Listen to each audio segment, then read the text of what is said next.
ஒரு நிமிடம் கேளுங்கள். தினமொரு கவிதை by Abi. Like, comment, share and subscribe.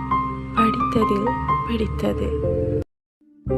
4 சோம்பேறிகளுடன் சேர்ந்திருந்தால் 5வது சோம்பேறி நீங்கள்தான். 4 பணக்காரர்களுடன் சேர்ந்திருந்தால் 5வது பணக்காரன் நீங்களாகிவிடுவீர்கள்.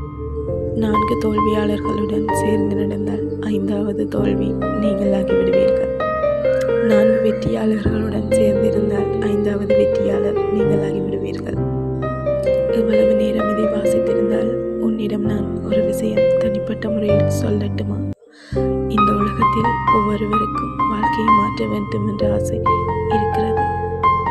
நீ கூட்டத்தில் இருக்கணுமா அல்லது வெற்றியாளர்களை நிற்கணுமா? முடிவை இப்போது எடு. வெற்றி பெற தயாராக இருந்தால் இன்றைய திட்டத்தில் சேருங்கள். யோசித்து நிற்கும் மனிதனா, இறங்கி செயல்படும் மனிதனா?